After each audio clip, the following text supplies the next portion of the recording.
सियावर रामचंद्र की, सियावर रामचंद्र की जय सिया राम। भारत आज भगवान भास्कर के सानिध्य में सरयू के किनारे एक स्वर्णिम अध्याय रच रहा है। सदियों का इंतजार आज समाप्त हो रहा है। बरसों से टाट और टेंट के नीचे रहे हमारे रामलला के लिए अब एक भव्य मंदिर का निर्माण होगा।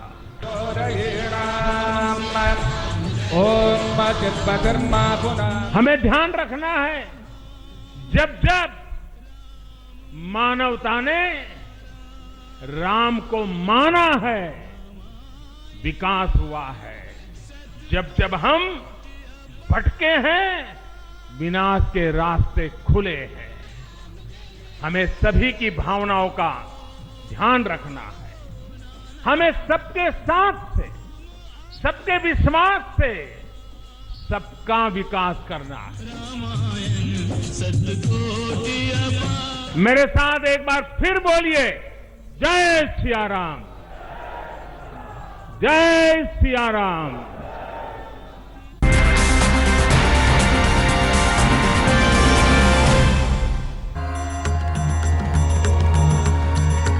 आप देख रहे हैं हल्ला बोल, आपके साथ मैं हूं अंजना ओम कश्यप। राम मंदिर के लिए भूमि पूजन हो गया, अब अयोध्या में भव्य मंदिर का निर्माण शुरू होगा, लेकिन राम नीति पर राजनीति अब भी खत्म नहीं हो रही। मुस्लिम पर्सनल लॉ बोर्ड ने हैगिया सोफिया का उदाहरण दिया और कहा कि हालात एक जैसे नहीं होते। उधर असदुद्दीन ओवैसी ने एक बार फिर कहा कि पीएम मोदी को अयोध्या नहीं जाना चाहिए था। यह रिपोर्ट, फिर चर्चा की शुरुआत।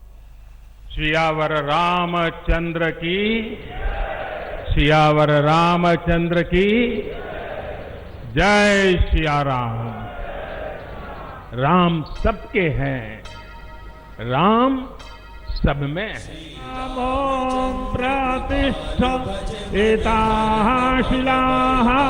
जैसे 12:44 और 8 सेकंड हुए, प्रधानमंत्री नरेंद्र मोदी ने 5 शताब्दियों के इंतजार को राम भक्तों के लिए खत्म कर दिया।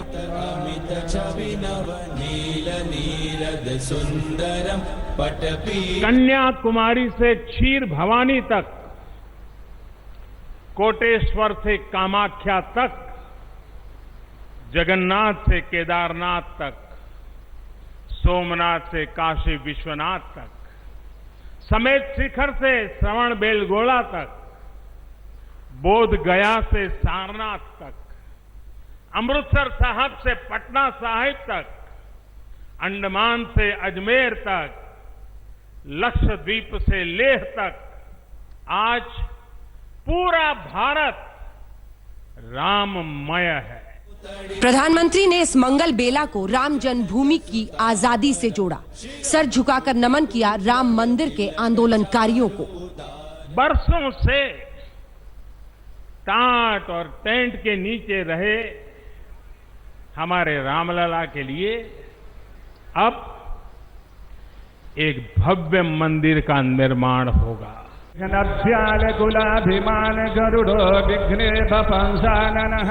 आज सुबह प्रधानमंत्री सबसे पहले अयोध्या पहुंचे तो उनका स्वागत यूपी के मुख्यमंत्री योगी आदित्यनाथ ने किया। सबसे पहले प्रधानमंत्री मोदी हनुमान गढ़ी गए और संकट मोचक का आशीर्वाद लिया। आरती के बाद परिक्रमा की। आनंद कंद कौशल चंद दशरथ नंदन। यहाँ आने से पहले मैंने हनुमान गढ़ी का दर्शन किया। राम के सब काम हनुमान ही तो करते हैं। राम के आदर्शों की कलयुग में रक्षा करने की जिम्मेदारी भी हनुमान जी की ही है। हनुमान जी के आशीर्वाद से श्री राम मंदिर भूमि पूजन का आयोजन शुरू हुआ है।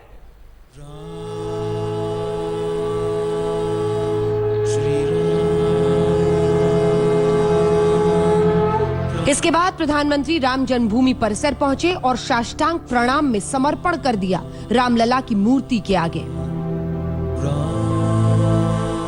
यह ऐतिहासिक तस्वीर थी जब एक प्रधानमंत्री रामलला के दर्शन करता दिख रहा था। यहां भी पूजा के बाद वो परिक्रमा करते नजर आए। प्रधानमंत्री ने देश के इतिहास की मर्यादा को सर्वोच्च बताया। इसी मर्यादा का अनुभव हमने तब भी किया था जब मानवीय सर्वोच्च न्यायालय ने अपना ऐतिहासिक फैसला सुनाया था।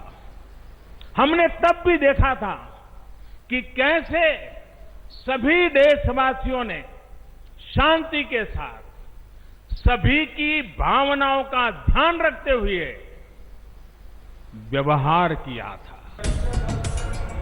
प्रधानमंत्री फिर राम जन्मभूमि पूजा के उस मंगल घड़ी की तरफ बढ़े जिसका देश इंतजार कर रहा था। देखिए प्रधानमंत्री महोदय, भूमि उनके साथ पूजा में मुख्यमंत्री योगी आदित्यनाथ, राज्यपाल आनंदीबेन पटेल और संघ प्रमुख मोहन भागवत भी मौजूद थे। देश भर से आई 9 शिलाओं को स्थापित किया गया। राम मंदिर की नींव रखी गई।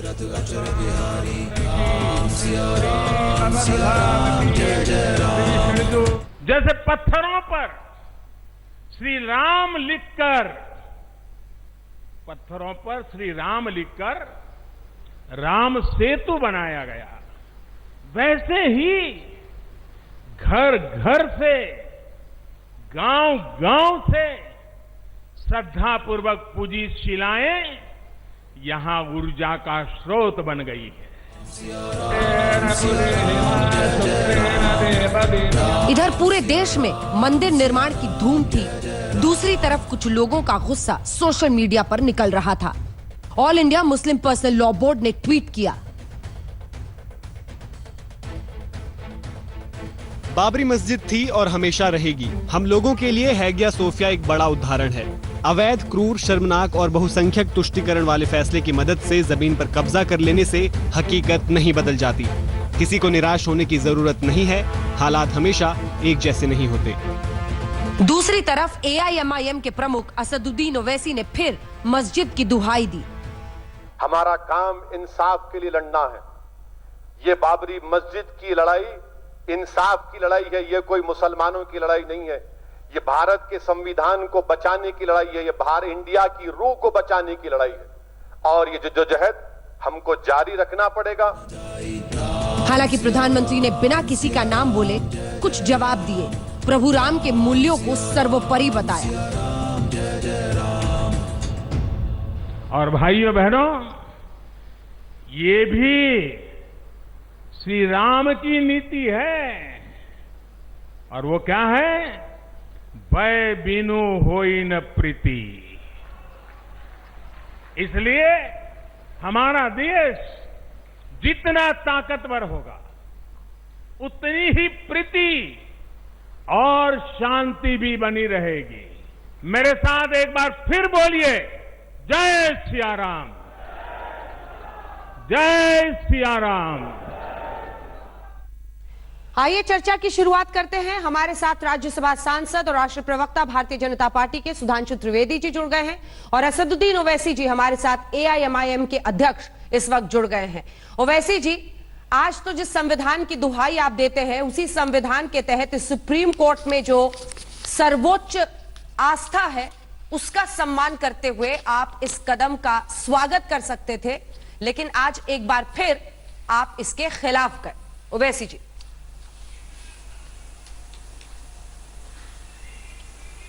मैडम, अगर मैं खिलाफ गया तो फिर आप किसी से कह दीजिए कि मैं सुप्रीम कोर्ट का कंटेम्प्ट किया हूं। मैंने सुप्रीम कोर्ट का कंटेम्प्ट ना कभी किया है ना कभी करूंगा। जब बात कंटेम्प्ट की आप कर रहे हैं तो आप ये भी जान लीजिए कि बाबरी मस्जिद को शहीद होकर कितने साल गुजर गए, अभी तक सुप्रीम कोर्ट में वो कंटेम्प्ट पिटीशन पेंडिंग है और उम्मीद करते हैं कि सुप्रीम कोर्ट जल्द से जल्द उस कंटेम्प्ट पिटीशन की सुनवाई करेगा। मैं शुरू से इस बात को कह रहा हूं कि सुप्रीम कोर्ट का फैसला आखिरी जरूर है। हम सुप्रीम कोर्ट के फैसले को रिस्पेक्ट करते हैं मगर हम उससे मुत्तफिक नहीं हैं। अब रहा सवाल आज प्रधानमंत्री का उस फंक्शन में जाना, मैंने 2 प्रोग्राम आपके साथ की है और मैंने हमेशा उस बात को दोहराया कि बेहतर होता कि संविधान की दुहाई तो प्रधानमंत्री दे रहे हैं, मगर संविधान उनसे इस बात का डिमांड करता है कि वो किसी एक मजहब के ना हो जाएं। आज प्रधानमंत्री ने वहां पर जाकर साफ तौर से पूरे देश को बता दिया कि वो सिर्फ एक मजहब के हैं, एक ही मजहब की आइडियोलॉजी को प्रमोट करेंगे। वहां पर भूमि पूजन में हिस्सा लेकर प्रधानमंत्री ने हिंदू राष्ट्र की बुनियाद भी डाल दी वहां पर। और सबसे बड़ी अफसोस की बात तो यह कि कोई प्रधानमंत्री के उस बयान पर कोई ऑब्जेक्शन नहीं ले रहा है कि प्रधानमंत्री आज अगस्त 5 को अगस्त 15 से मिला रहे हैं। कितनी बड़ी तौहीन प्रधानमंत्री ने कर दी देश के उन फ्रीडम फाइटर्स के ताल्लुक से। तमाम लोगों ने मिलकर तो 200 साल के अंग्रेजों की गुलामी के बाद इस देश को आजाद करवाया था, और प्रधानमंत्री ने यह जुर्रत कर दी कि 15 अगस्त को 5 अगस्त से मिला दिया। प्रधानमंत्री कैसे कह सकते हैं कि एक मंदिर इस देश का सिंबल है? ना इस देश का सिंबल ना मस्जिद है, ना मंदिर है, ना गिरजाघर है। इस देश का सिंबल इसका भाईचारागी है, इस देश का सिंबल इसका सेकुलरिज्म है, ये इस देश का सिंबल है। मगर प्रधानमंत्री पूरी तरीके से कोशिश कर रहे हैं कि देश को हिंदू राष्ट्र बनाया जाए। और आज आप देखते हैं कि मोहन भगवत किस कैपेसिटी में वहां पर बैठे रहे मैडम, और मोहन भगवत ने क्या कहा? New India. कौन सा न्यू इंडिया? वो न्यू इंडिया जहां पर अक़लियतों के और मुसलमानों की जिंदगी और मौत के फैसले मेजॉरिटी कम्युनिटी करेगी। आप सुप्रीम कोर्ट के फैसले की बात करते हैं मैडम, सुप्रीम कोर्ट ने जब ट्रस्ट बनाने की बात की, क्या सुप्रीम कोर्ट ने कहा कि उसे पॉलिटिशियन को रखें?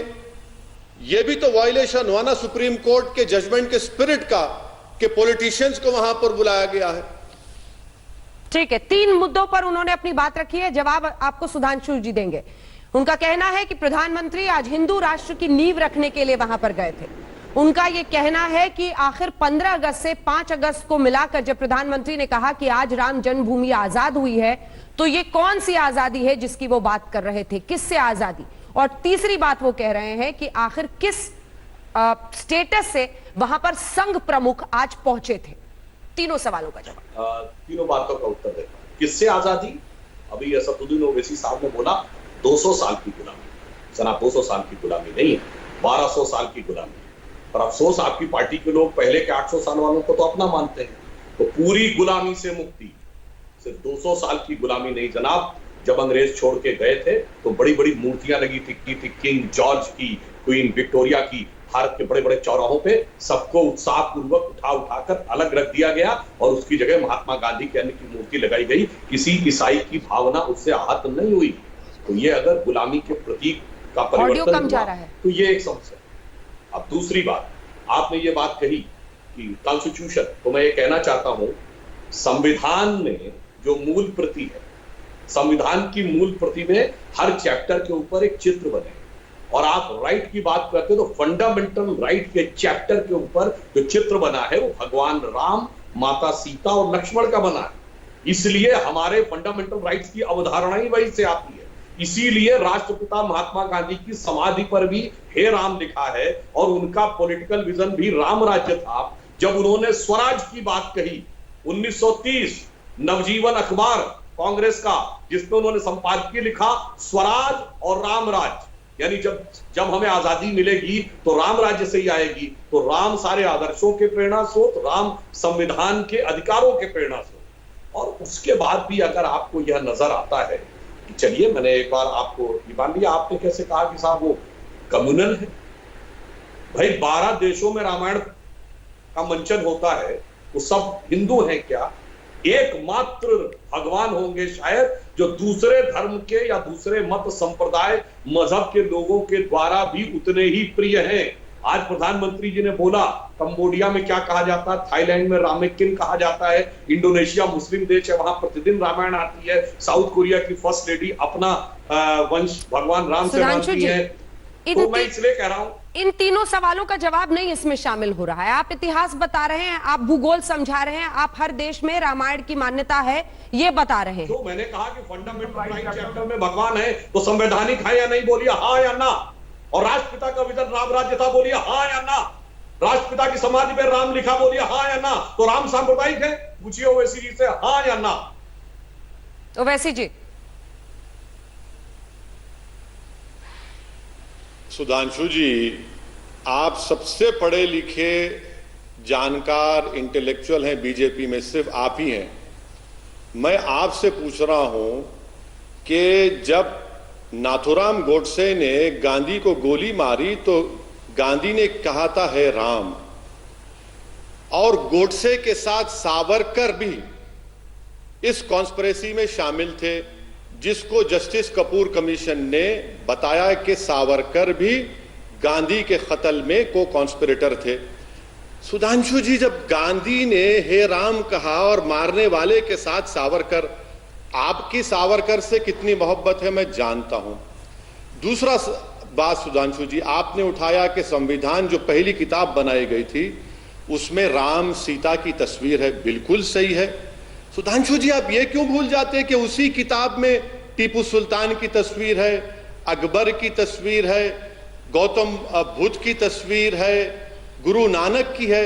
सुधांशु जी, वो किताब आप जैसे लोगों को समझाने के लिए बनाई गई थी कि देखो आरएसएस संघ परिवार वालों, ये देश में राम को मानने वाले भी हैं, ये देश में बौद्ध मजहब को मानने वाले भी हैं, और उसी किताब में सुधांशु जी वैदिक पीरियड भी है, मुगल पीरियड भी है। सुधांशु जी, इतने पढ़े लिखे आप हैं और आप इस तरह के जवाब दे रहे हैं, मुझे हरगिज आपसे उम्मीद नहीं थी। आप मेरे सवालात का जवाब नहीं दे रहे हैं, इसीलिए आप इसको दूसरी जानिब लेकर जा रहे हैं। मगर मैं आपका शुक्रिया अदा करता हूं कि आपने अपनी लाइल्मी का इजहार किया है। आप इसको मैं बताना चाह रहा हूं, आपसे फिर से पूछ रहा हूं कि भारत सरकार का कोई रिलीजन है, बता दीजिए, क्योंकि आप भारत सरकार की तरफ से ही बैठे हैं। क्या नरेंद्र मोदी की गवर्नमेंट का कोई रिलीजन है, आप बता दीजिए। क्या संविधान ये कहता है कि देश का मजहब ये है? नहीं कहता सुधांशु जी।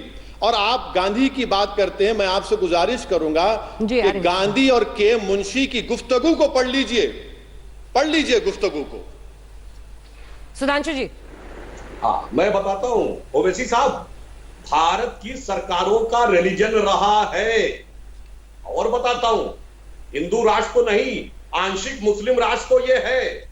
जब शरीयत के कानून को इंप्लीमेंट करने के लिए सर्वोच्च न्यायालय का नियम बदला गया, तो वो मुस्लिम राष्ट्र की अवधारणा नहीं थी कि तो क्या थी, बोलिए।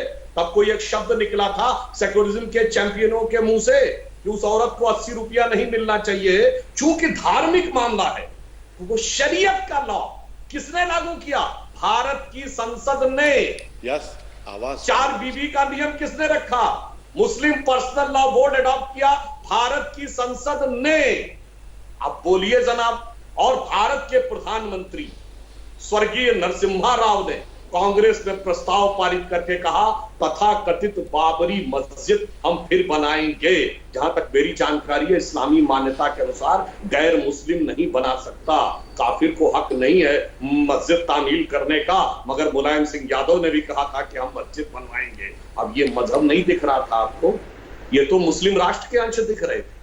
बस यही समस्या है। हिंदू राष्ट्र का एक हवा, अरे साहब जनाब ये समझिए, हिंदू राष्ट्र का एक हवा और मुस्लिम नाम साक्षात दिख रहा है। ये क्या था? ये धर्म नहीं था तो और क्या था मान्यवर? वो कह रहे हैं इसलिए मैं कहता हूं, ठीक है, वो कह रहे हैं ओवैसी साहब कि आंशिक मुस्लिम राष्ट्र रहा, मुस्लिम तुष्टीकरण इस हद तक हुआ। शाहबानो का केस उन्होंने कोर्ट किया और तब किसी भी सेक्युलरिज्म के चैंपियन ने यह बात नहीं की कि कैसे सब कुछ पलट दिया गया इस देश की संसद द्वारा, जो कोर्ट ने कहा था। तब किसी को नहीं समझ में आया। वो कह रहे हैं मुस्लिम तुष्टीकरण की वजह से शरीयत का नियम लागू करने के लिए पलटा है। जी, वो कह रहे हैं मुस्लिम तुष्टीकरण होता रहा तो सब कुछ ठीक था, सेक्युलर था देश। आज जब कोर्ट के फैसले के आधार पर मंदिर बन रहा है तो आपको लग रहा है, सबको लग रहा है कि ये तो अनर्थ हो रहा है। मैडम, आपका शुक्रिया कि आपने उनका सवाल दोहरा दिया, क्योंकि सुधांशु साहब की बात बिल्कुल मुझे आ नहीं रही थी। जी। सुधांशु जी, जहां तक मुस्लिम पर्सनल लॉ कानून का मामला है, वो तो हमारे कानून का हिस्सा है ना, वो तो हमारे कानून का हिस्सा है, वो इंडियन लॉ है। आप उस पर क्या करना चाहेंगे, बता दीजिए आप। हमने उसको लॉ माना। आप बात करते हैं शाहबानों की। सुधांशु जी, शाहबानों का जो उसके बाद जो कानून बनाया गया, उसको सुप्रीम कोर्ट ने एक जजमेंट में उस कानून को माना। सुधांशु जी, आप आज बड़े तैयारी करके नहीं आए हैं। आप 1200 साल की गुलामी करते। सुधांशु जी, आप मैथ्स में इतना वीक क्यों है? अगर आप चलिए आपकी बात को मान लेता हूं भाई, मुसलमानों ने जो मुगल थे, जो खिलजीज थे, भाई वो 450 साल थे सुधांशु जी। अब आप बताइए कि फिर जो बचे 600 साल हैं, 550 साल है, वो कहां गए? सुधांशु जी, क्या आप ये भी कह रहे हैं कि आप उसको गुलामी का पीरियड मारते? जब बौद्ध मजहब के लोग थे, जैन मजहब के लोग थे, उसको भी गुलामी मानते हैं आप? ये पहली मर्तबा मालूम हो रहा है। और सुधांशु जी, आप एक बात, आप पढ़ के क्यों नहीं आए आज? आप समझ में नहीं आ रहा कि आप इतनी हवाई बातें कर रहे हैं जिनका हकीकत से कोई ताल्लुक ही नहीं है। सुधांशु जी, अरे ओवैसी साहब, हवाई बात मैं कर रहा हूं या आप? मुस्लिम पर्सनल लॉ बोर्ड कब बना था?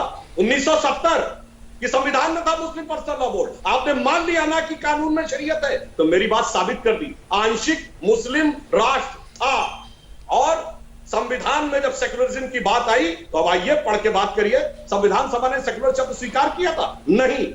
जब उसमें बहस हुई डॉक्टर अंबेडकर की अध्यक्षता में, Loknath Mishra, H.N.. Mukherjee, Pandit Jawaharlal Nehru, constituent assembly की डिबेट पढ़ लीजिए। क्या सवाल आया कि अगर अल्पसंख्यक होगा तो सेकुलर नहीं हो सकता, क्यों? किसी सेकुलर देश में माइनॉरिटी नहीं होता, और अगर माइनॉरिटी होगा तो सेकुलर नहीं होगा, सेकुलर होगा तो माइनॉरिटी नहीं होगा। पर कहा गया माइनॉरिटी रखना है, इसलिए सेकुलर नहीं रखना है। सेकुलर 1976 में जोड़ा गया जनाब, आप भूल गए। 42वां संविधान संशोधन, डेमोक्रेसी की हत्या करके सारे के सारे अपोजिशन को जेल में डाल के डॉक्टर अंबेडकर ने कहा था संविधान की प्रस्तावना, प्रीएम्बल ऑफ द कॉन्स्टिट्यूशन, संविधान की आत्मा है। उस आत्मा को बदल दिया गया जनाब। 70 में आया है मुस्लिम पर्सनल लॉ बोर्ड, और आप बड़े एलानिया कह रहे हैं कानून है। तो मेरी बात साबित कर रहे हैं ना कि कानून इस्लामिक नियमों को मान्यता देता है। हिंदू का तो कोई नियम हमने कभी कहा ही नहीं लागू कर रहे, हम तो कहते हैं मॉडर्न लॉ लागू करो। और बड़ी मजेदार बात है साहब, बहुत मजेदार बात है, आप ये बात कह रहे हैं, जो आपने 1200 साल गुलामी की बात कही, आप भी लगता कुछ भूल गए। ये जैन और बौद्ध क्या 1200 साल पहले हुए थे? भगवान महावीर 569 बीसी और भगवान बुद्ध 569, भगवान महावीर 599 बीसी। जनाब 2700-2600 साल पहले हुए थे। और ये गुलामी उस दौर की गुलामी है जब कौन आए? अरब आए, तुर्क आए, अफगान आए, उज्बेक आए, ब्रिटिश आए, डच आए। अगर आप सोच, मुझे समझ में नहीं आता उससे क्या रिलेशन। आपके लोग एलानिया कहते हैं कि साहब 800 साल हमने हुकूमत की, तो मतलब आप अपने को उन लोगों से मानते हैं जो तुर्क, मुगल, अफगान, मंगोल, इनसे कोई कनेक्शन मानते हैं क्या? चलिए वर्तमान पर आते हैं ओवैसी जी, वर्तमान पर आते हैं, वर्तमान पर आते हैं। जब आप ये कहते हैं कि मस्जिद थी, है और रहेगी, Indian Muslim personal law board ये कहता है मस्जिद थी, है और रहेगी, तो क्या ये जहर घोलने के बराबर नहीं है? जिस तरह से सौहार्दपूर्ण तरीके से सुप्रीम कोर्ट के फैसले के बाद पूरे देश ने स्वीकारा, और उसी कोर्ट ने कहा है ना कि यहां पर मंदिर बनेगा। क्या आपका सवाल का आखिरी हिस्सा बोलिए? उसी कोर्ट ने कहा है ना कि यहां पर मंदिर बनेगा। उसी कोर्ट ने कहा है ना कि सरकार मस्जिद के लिए अलग से जमीन दे। उसी कोर्ट ने कहा है ना कि सरकार ट्रस्ट बनाए। मस्जिद कैसे है?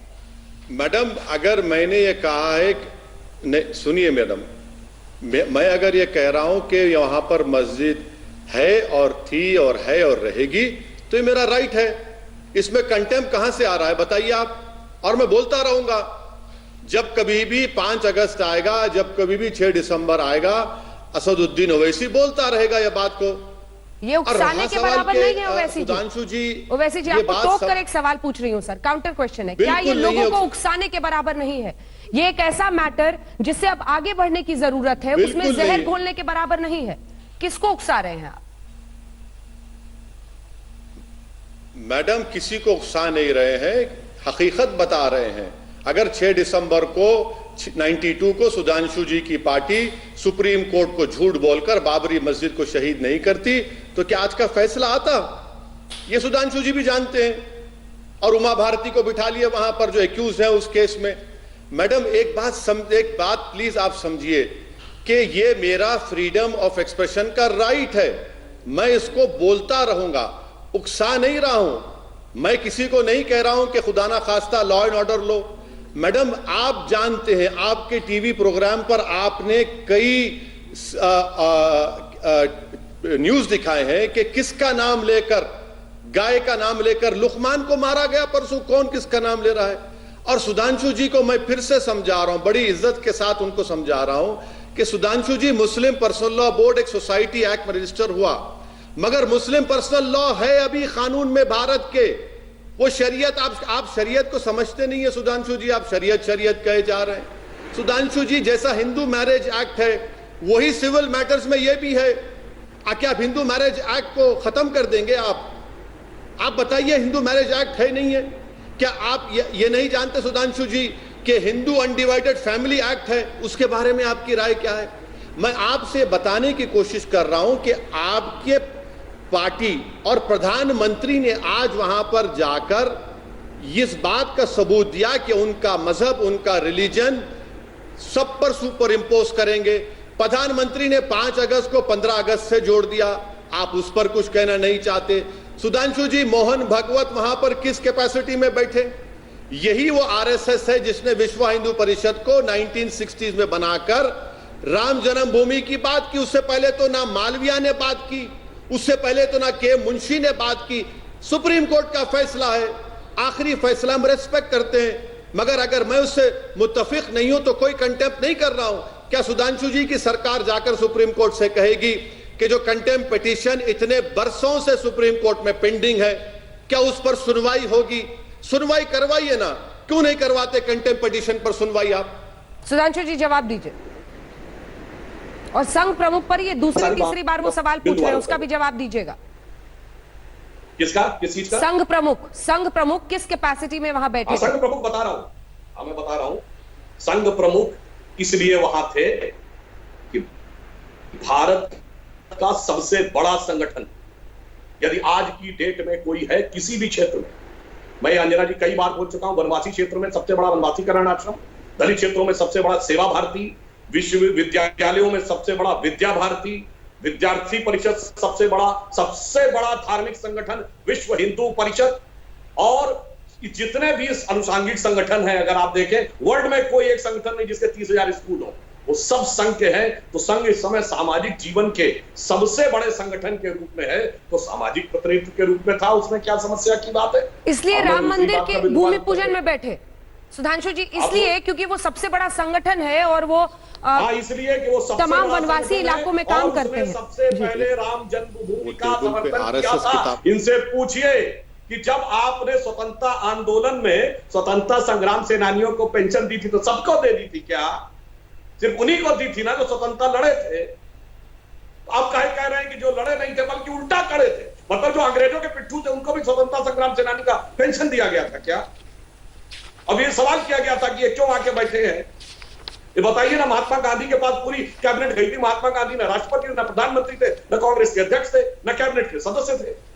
प्रेरणा के स्रोत थे, संघ प्रेरणा का स्रोत है। अब मैं दूसरी बात कहता हूं, जो इन्होंने कहा कि मस्जिद थी, तो मैं पूरी विनम्रता से कहता हूं ओवैसी से कि अगर उनको इस बात का दुख है कि कोई धार्मिक स्थल, वैसे टेक्निकली मस्जिद धार्मिक स्थल नहीं होता है, अगर फिर भी उसको लगता है कि उनको लगता है धार्मिक स्थल टूटने से हमें दुख है, तो वो कहें कि जितने भी मंदिर कश्मीर में तोड़े गए थे वो रेस्टोर करवाएंगे। उसके लिए भी बोला होता।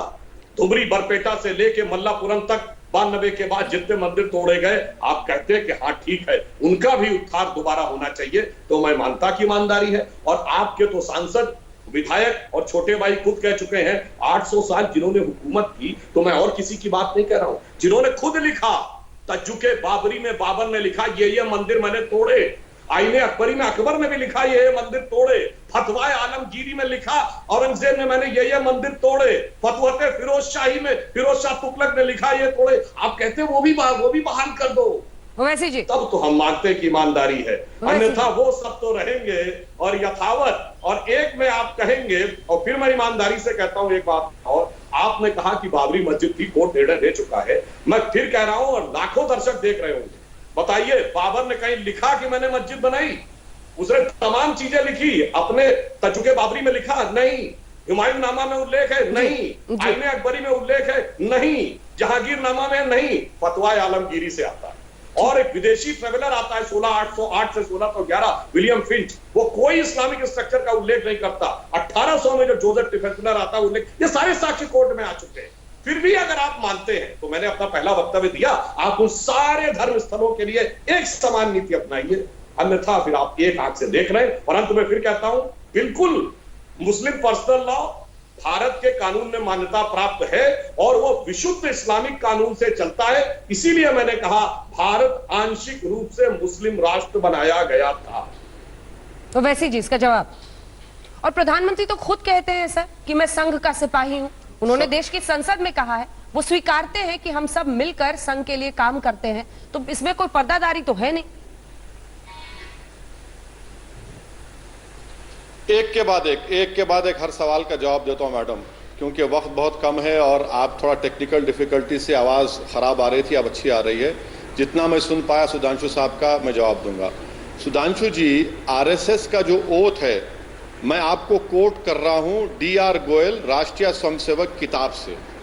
क्या आप जब आरएसएस का ओथ लेते हैं तो आप उसमें नहीं कहते कि मैं हिंदू रिलीजन के लिए काम करूंगा, हिंदू सोसाइटी के लिए काम करूंगा, हिंदू कल्चर के लिए काम करूंगा? क्या ये भारत का संविधान क्या ये कहता है? ये क्या भारत के संविधान में हिंदू रिलीजन की बात है, इस्लाम रिलीजन की बात है? अगर प्रधानमंत्री ये कहते हैं कि मैं आरएसएस का स्वयंसेवक ही हूं, इस देश का प्रधानमंत्री नहीं हूं, तो प्रधानमंत्री अपने ओथ का वायलेशन कर रहे हैं। प्रधानमंत्री अपने ओथ का वायलेशन कर रहे हैं और वो कह रहे हैं कि भाई इस देश का एक ही मजहब है जो मेरा मजहब है। अब रहा सवाल सुधांशु जी, आप वो तमाम मिसालें दिए, मेरे को एक सवाल का जवाब दीजिए सुधांशु जी। क्या आप काशी मथुरा को भूल चुके हैं? क्या आपके लोग काशी मथुरा के मसले को नहीं उठाएंगे? क्या आप ही के साधु संत ऑर्गेनाइजेशन ने बाबरी मस्जिद के इस जजमेंट के बाद सुप्रीम कोर्ट में कि 1991 एक्ट जो है उसको खत्म करिए, वो सेकुलरिज्म के खिलाफ है, जिसको सुप्रीम कोर्ट ने कहा है कि इसका बेसिक स्ट्रक्चर से ताल्लुक है। आप बात कर रहे हैं कि मल्लापुरम से लेकर, सुधांशु जी यही तो हम कह रहे हैं ना कि आज बाबरी मस्जिद की जगह पर प्रधानमंत्री ने जाकर जो भूमि पूजन की, वो तो ये देश को बता रहे हैं कि भैया काशी भी बाकी है, मथुरा भी बाकी है, और वो 50,000 मसाजिद जो किसी जमाने में आपका मानना है कि मंदिर थे, वो सब पर अब बात होगी। यही तो हम कह रहे हैं कि आप इस चीज को इस्तेमाल करेंगे, अपनी कमजोरियों को छुपाएंगे। मेरे सवाल का जवाब आप क्यों नहीं दे रहे हैं कि क्या 5 अगस्त को 15 अगस्त से मिलाया जा सकता है? क्या इस देश का किसी एक मस्जिद और मंदिर किसी इस देश का सिंबल हो सकता है? आप बताइए ना। मैं आपसे कह रहा हूं कि ना मस्जिद, ना मंदिर, ना गिरजाघर इंडिया का सिंबल हो सकता है। इंडिया का सिंबल कॉन्स्टिट्यूशन है, इंडिया का सिंबल उस कॉन्स्टिट्यूशन का बेसिक स्ट्रक्चर है, इंडिया का सिंबल उसका भाईचारा है, ब्रदरहुड है, जिसको आप लोग खत्म कर रहे हैं। सुधांशु जी जवाब दीजिए। वो कह रहे हैं कि अयोध्या तो अभी झांकी है, काशी मथुरा बाकी है, अब इस राह पर चल निकलेंगे आप लोग। मैं अभी जवाब देता हूं। देखिए, इन्होंने पहली बात कही आरएसएस की ओथ में हिंदू रिलीजन वर्ड कहीं नहीं है, हिंदू धर्म है, और धर्म एक जीवन पद्धति है, संप्रदाय मत नहीं है। रिलीजन की कोई डेफिनेशन हिंदुइज्म पे लागू होती हो तो मैं चुनौती के साथ कहता हूं बता दिया जाए। एक पूजा पद्धति, एक देवता, एक विचार पद्धति, एक पैगंबर, कुछ नहीं है। तो वो हिंदू धर्म है। यही समस्या है कि रिलीजन और धर्म का जो घालमेल किया जाता है। संविधान में पंथ निरपेक्षता शब्द लिखा है पर बार बार धर्म निरपेक्षता वर्ड कहा जाता है। दूसरी बात, इन्होंने कही काशी मथुरा की बात, तो मैं तो कहना चाहता हूं अगर आप भूलना चाहते हैं तो सारी बातों को भूलिए ना। और जो आपने कहा, हमने कब बोला कि आप अपने, अरे जो लिखा खुद आप बादशाहों ने कि मैंने 22 हिंदू मंदिर, इतने जैन मंदिर, इतने बौद्ध मंदिर तोड़े, नाम के साथ लिस्ट है, उसमें भी कोई किंतु परंतु है क्या? या तो आप उनको भूल जाइए और कहिए हम उनके साथ एसोसिएट नहीं करते। अन्यथा तो ये तो वो बात हो गई कि कोई आज यूरोप में खड़े होकर कहे कि मैं Adolf Hitler, Rudolf Hess, Hermann Goring और इन सारे लोगों के को चेरिश करता हूं, उन्होंने जो किया था, और उसके बाद में यहूदियों के साथ सौहार्द की बात करता हूं। ये वैसी बात होगी कि बाबर, तुगलक, औरंगजेब, ये सारे कृत्यों को उन करता हूं। एक बार आपको टोक रही हूं सर, मुझे इस वक्त अयोध्या सीधा जाना पड़ रहा है, जहां पर 29 साल पुराना ये सौगंध आज प्रधानमंत्री का पूरा हुआ है। वहीं से हमारे सहयोगी अभिषेक हमारे साथ जुड़ रहे हैं। अभिषेक। बिल्कुल अंजना जी, ये देखिए हम उस जगह पर पहुंच चुके हैं जो कि गर्भगृह है, जहां पर आज प्रधानमंत्री मोदी ने पूजन किया है। उस जगह को फिलहाल ढक दिया गया है, लेकिन इसी जगह पर आज वो अनुष्ठान हुआ। यही वो जगह है जहां पर प्रधानमंत्री ने मंदिर की आधारशिला रखी, यहीं पर शिलाओं का पूजन हुआ है और यही वो जगह है जहां पर गर्भगृह होगा, यानी रामलला विराजेंगे। तो आज पूरे दिन जो हम लोगों ने दिखाया उसका 0 पॉइंट यही है अंजना, और इस पूरे इलाके में आज साधु संत बैठे रहे, लेकिन फिलहाल ये जो जगह है इसे ढक दिया गया है क्योंकि इसे गर्भगृह कहा जाता है। एक जमाने में यहाँ पर रामलला विराजमान थे जब टेंट था, और इसी जगह पर एक भव्य मंदिर का निर्माण होने जा रहा है। हम आपको और चारों तरफ की तस्वीरें दिखा दें। भीतर की जो ये तस्वीर है, कहीं श्री राम लिखा है, कहीं खड़ाऊ बना है, और पूरा का पूरा ये इलाका इस वक्त सजा हुआ दिखाई दे रहा है क्योंकि कुछ देर पहले यहाँ पर अनुष्ठान हुआ था। और हम आपको चारों तरफ दिखा दें, ये देख लीजिए, इस तरफ स्वास्तिक का चिन्ह है, शंख का चिन्ह है, और भय प्रकट कृपाला, यानी कि वो जगह जिसे भगवान राम की जन्मभूमि कहते हैं, हम लोग मानते हैं ये वही जगह है, भय प्रकट कृपाला। और इसी जगह पर प्रधानमंत्री ने आज पूजा की है। यानी कि जब कल से मंदिर का निर्माण शुरू होगा तो कहा यह जाता है कि गर्भगृह का निर्माण सबसे पहले होगा, क्योंकि रामलला को वहां शिफ्ट किया जाना है। एक बार फिर हम आपको आखिर में दिखाते हैं कि ये वही जगह है जहां पर गर्भगृह है। यानी कि पहली बार हम लोग भी देख पा रहे हैं कि आखिरकार वो गर्भगृह कौन सी जगह है, क्या थी, क्योंकि अब तक हम लोग इसे दूर से ही देखते रहे हैं। अंजना जी, एक बार फिर से बहस का रुख करते हैं, वापस चलते हैं। धन्यवाद आपका अभिषेक। अंदर से मौजूद वहीं पर जहां पर भूमि पूजन हुआ है हमारे सहयोगी मौजूद थे, और हमारे साथ सुधांशु जी और ओवैसी जी बने हुए हैं। सुधांशु जी, देखिए जो बार बार वो सवाल पूछ रहे हैं उनमें ये उनका कहना है कि यहां से एक नए इतिहास की शुरुआत होगी जिसमें हिंदुओं का वर्चस्व और जो बहुसंख्यक राजनीति में इस तरह की सफलता के बाद शायद और भी उसका असर पड़े और अन्य धर्मों पर उसका दबाव बनेगा, ये उनकी आशंका है, ये वो जाहिर कर रहे हैं अपनी बात से। देखिए, इन्होंने जो बात कही, बिल्कुल नई राजनीति की शुरुआत होगी, क्योंकि भगवान राम का चरित्र विश्व में एकदम एक नई राजनीति का प्रतीक है। उन्होंने लंका पर विजय प्राप्त करने के बाद न उसका अधिग्रहण किया था, न वहां अपना कोई नियुक्ति व्यक्ति बैठाला था, न उसका कन्वर्जन किया। इसलिए भारत दुनिया का एकमात्र बड़ा देश है जिसने न इन्वेजन किया, न कन्वर्जन किया, न एनेक्सेशन किया। ये एक नया स्वरूप शुरू होगा और वहां पर सारे लोग बराबर थे। ये तो हुआ जियोपॉलिटिक्स। और अपने परिवार में आएंगे तो चारों भाइयों में ऐसा प्रेम होगा कि एक दूसरे के लिए कोई जंगल जाने को तैयार, कोई खड़ाऊ रखने को तैयार, तो कोई पिता के कहने के ऊपर घर जाने, जंगल में तक जाने को संपत्ति छोड़ के तैयार। तो दूसरी तरफ वो संस्कृति है जहां एक औरंगजेब शुजा मुराद और दारा की तरह 3 का कत्ल करता है और अपने भाई का कटा हुआ सर थाली में रख के जेल में बंद अपने बाप को ले आता है। मेरे ख्याल से टीवी पे देख रहा हुआ कोई भी व्यक्ति किसी भी धर्म मजहब को मानने वाला हो, ये नहीं चाहेगा कि मेरे घर में ये आदर्श हो। हाँ, एक नया आदर्श होगा परिवार से लेके जियोपॉलिटिक्स तक। और एक बात और कहना चाहूंगा, बार बार बाबरी मस्जिद शब्द कह रहे हैं ओवैसी साहब। पहले तो कोर्ट ने उसको विवादित ढांचा कहा था, और दूसरा, ये बाबर का नाम मस्जिद में कैसे आया जनाब? मेरी जानकारी के हिसाब से तो इस्लाम अमले रसूल है, अमले बादशाहत नहीं। ये बादशाह के नाम की मस्जिद कहां से आई? तो यहां से मामला मजहबी नहीं सियासी हो जाता है। और दूसरी बात मैं ईमानदारी से पूछना चाहता हूं, मुस्लिम सुन्नी वक्फ बोर्ड ने हाजिया सोफिया का जिक्र किया है। पहले वो चर्च था, फिर मस्जिद था, फिर म्यूजियम था, वापस मस्जिद बना दिया गया। ओवैसी साहब से पूछिए कि वो म्यूजियम पहले मस्जिद था, उसको दोबारा मस्जिद बनाना गलत मानते हैं क्या? और अगर गलत मानते हैं तो बाबरी मस्जिद वाली बात जायज है, और अगर सही मानते हैं तो इनकी बात खुद ब खुद ना जायज। ठीक है, वैसे जी अब हम है नहीं हमारे साथ, नहीं तो वो जवाब इसका देते हैं। हमारे साथ आचार्य प्रमोद कृष्णम जी जुड़ गए हैं। और आचार्य प्रमोद कृष्णम जी, आपके लिए भी मुझे पता है आज की घड़ी बहुत बड़ी रही होगी, लेकिन जो शीर्षस्थ नेता हैं जिसमें राहुल गांधी, प्रियंका वाड्रा गांधी सब शामिल हैं, अब सब मंदिर निर्माण के पास आकर खुलकर अपना राम प्रेम प्रकट कर रहे हैं। तो देश ये पूछना चाहता है कि इतने दशकों तक किसी ने क्यों नहीं अपनी आवाज उठाई? आज जब वो दिन कोर्ट के फैसले के बाद सामने आया, तभी सब राममय क्यों हो रहे हैं? देखिए, मैं बहुत देर से ओवैसी साहब को भी सुन रहा था, सुधांशु त्रिवेदी जी को भी सुन रहा था। अंजना जी, आपका धन्यवाद कि आप आधे घंटे बाद मेरे पास आई हैं। पहले तो आपके चैनल के माध्यम से, आज तक के माध्यम से देश के करोड़ों लोगों को मैं आज इस दिन की बधाई देता हूं, पूरे मुल्क को मुबारकबाद देता हूं। अब मैं सुधांशु जी ने 3-4 बातें कहीं। इन्होंने कहा कि साहब भगवान राम के मंदिर इंडोनेशिया में भी हैं। इन्होंने कहा गांधी की समाधि पे हे राम लिखा हुआ। इन्होंने कहा भारत के संविधान में जो पन्ने हैं उन पर राम का चित्र अंकित है। तो भाई इसमें बीजेपी की क्या भूमिका है? अगर संविधान में राम का चित्र अंकित है तो ये तो भगवान राम का देश है ही।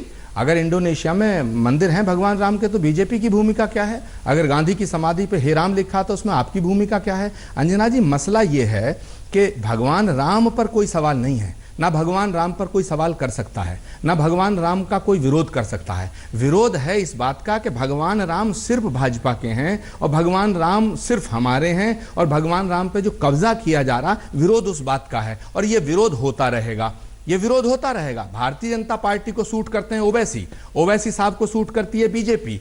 मुझे आप बताइएगा कि सुधांशु त्रिवेदी जी मेरे सवाल ये का चाहते जवाब हैं नहीं इनकी दिया सर पार्टी आपने। कि इनकी पार्टी ये चाहती है, आचार्य जी नहीं मैं दूंगा, राहुल गांधी पे मैं आऊंगा ना, मैं आऊंगा।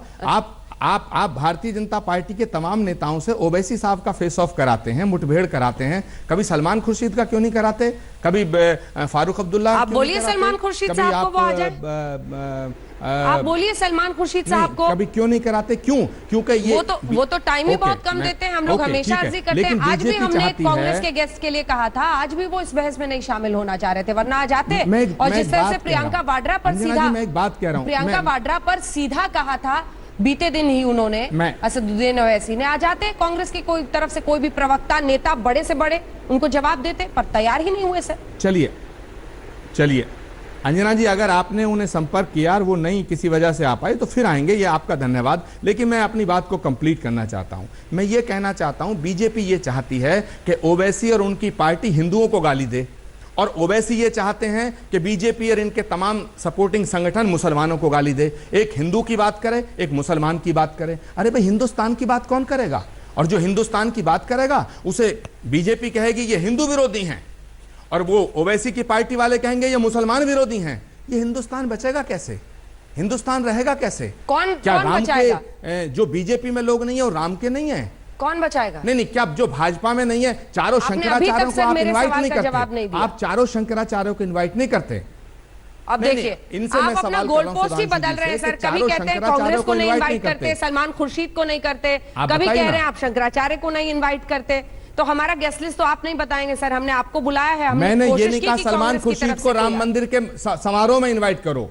नहीं अंजना जी, मैंने ये नहीं कहा। मैंने ये कहा कि कभी आप सुधांशु जी से सलमान खुर्शीद से बहस क्यों नहीं कराते? सलमान खुर्शीद जी वो हिंदुओं को गाली नहीं देंगे तो बीजेपी का काम नहीं होगा। जो हिंदुओं को गाली देगा बीजेपी का काम होगा। मुद्दा ये है। अब मैं आता हूँ राहुल गांधी, हर दिन गेस्ट मांगा है, हर दिन गेस्ट मांगा है। मैं आप पे इल्जाम नहीं लगा रहा, मैं आप पे इल्जाम नहीं लगा रहा अंजना जी, मैं इल्जाम आप पे नहीं लगा रहा। मैं सुधांशु जी से पूछना चाहता हूं, इन्हें सूट करता है ओवैसी और ओवैसी साहब की पार्टी? इन्हें हर वो मुसलमान सूट करता है जो हिंदुओं को गाली दे और ओवैसी साहब को हर वो हिंदू सूट करता है जो मुसलमानों को गाली दे। इस देश को सुधांशु जी, रही बात राहुल गांधी की, रही बात प्रियंका गांधी की, दोनों ने समर्थन किया राम मंदिर का। कांग्रेस का कोई नेता बताओ जिसने ये कहा हो कि हम राम मंदिर के विरोध में? एक तो बताओ सुधांशु जी, एक नेता बताओ सुधांशु जी। मुहूर्त में तो कई लोगों को खोट नजर आया था, कल भी सबके थे, कल भी सबके होंगे। मुहूर्त में तो सर कई लोगों को खोट नजर आया था, लेकिन एक बार मोहम्मद अदीब साहब के पास चलते हैं, वो विषय अलग है। All India Muslim personal law board के एक ही साथ सुधांशु जी जवाब दीजिएगा।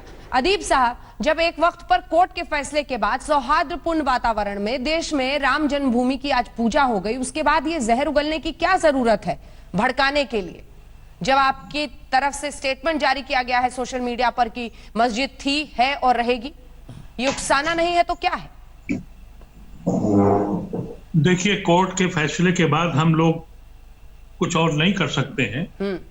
ये सब देख रहे हैं। ये आज का जो फंक्शन हुआ है ये बहुत ही इम्प्रेसिव सरकारी फंक्शन था, बहुत अच्छी तरह से ऑर्गेनाइज था, पॉलिटिकल भी था, क्योंकि जिन लोगों ने इसको मूवमेंट को चलाया था, मैं दिन भर देखता रहा कि भाई जोशी जी कहीं आएंगे, अडवाणी होंगे, रितांबरा होंगी, भारती होंगे, लेकिन यहाँ तो प्राइम मिनिस्टर का एक इम्प्रेसिव फंक्शन था। और हम लोग क्या कर सकते हैं? जब सुप्रीम कोर्ट ये कह देता है कि जिन लोगों ने मस्जिद तोड़ी थी उन्हीं को दे दो जमीन, तो फिर खत्म हो गई बात हमारे लिए। जो मस्जिद तोड़ेगा वही हक पाएगा, जो इमारत तोड़ेगा, गुनाह करेगा, उसी को इनाम मिलेगा। तो अब हमारे पास कोई ऑप्शन नहीं है। उन्होंने कहा कि साहब आप जमीन ले लीजिए। मैं आज तक ये नहीं समझ पाया कि अगर हमारा हक नहीं था तो हमको जमीन क्यों दी गई। ठीक है सुधांशु जी, इसका जल्दी से जवाब दीजिए। क्या सुधांशु जी एक छोटा सा जवाब, ब्रेक का टाइम हो रहा है। रिश्वत दी गई है तो फिर गगोई साहब जमीन नहीं मिली सर तो नए सिरे से उकसाने का भी तो अर्थ नहीं है ना, जब आप मस्जिद थी है और रहेगी लिखेंगे, इस पर तो आपने जवाब ही नहीं दिया। सुधांशु जी जवाब, इन्होंने रिश्वत देने की कोशिश की है तो जब हमारा हक नहीं है तो हमें जमीन क्यों दी गई, उस वक्त भी फैसला कर देना चाहिए था। हम लोग, मैं कम से कम ये समझता हूँ कि ओवैसी साहब की बात का मैं बहुत चीज का मानता हूँ, लेकिन मैं इस पे इख्तिलाफ करता हूँ। हमको पुरानी बातें छोड़ देनी चाहिए। ठीक है, अच्छी बात है, अच्छी बात है। सुधांशु जी बोलिए। देखिए मोहम्मद अली साहब ने जो कहा वो तो कोर्ट ने दिया, मैं उस पर कोई टिप्पणी नहीं करना चाहता कि उन्होंने किस नियम के तहत और क्यों दिया, मगर मैं ये कहना चाहता हूँ कोर्ट ने हमेशा उसको विवादित ढांचा कहा। आप बाबरी मस्जिद कह रहे हैं, और अगर आप कह भी रहे तो बाबरी मस्जिद केस में सबसे पहले जो FIR दर्ज है अंग्रेजों के जमाने में, उसमें मस्जिद जन्म स्थान लिखा है, तो किसका जन्म स्थान थी मस्जिद वो बता दीजिए। और 23 दिसंबर 1949 से 6 दिसंबर 1992 43 साल वहां मूर्तियां रख के पूजा हो रही थी। क्या जो बुत खाना है जहां मूर्तियां रख के पूजा हो रही, उसे आप मस्जिद कह सकते हैं इस्लामी मान्यता के अनुसार? चूंकि मुस्लिम, आप इस्लामिक विषयों के जानकार हैं, तो आप मुझे। आज मंगल बेला में प्रधानमंत्री नरेंद्र मोदी ने राम मंदिर की नींव की ईंट रख दी भूमि पूजन के बाद भी, लेकिन सियासत जारी है। रामनीति पर राजनीति क्यों? इसी पर आप देख रहे थे हल्ला बोल, देखते रहिए आज तक। नमस्कार, मैं हूं अंजना ओम कश्यप। हमें उम्मीद है ये वीडियो आपको पसंद आया होगा। लेटेस्ट खबरों के लिए यूं ही देखते रहिए आज तक, और इस वीडियो के पसंद आने पर लाइक, शेयर एंड सब्सक्राइब करना ना भूलें।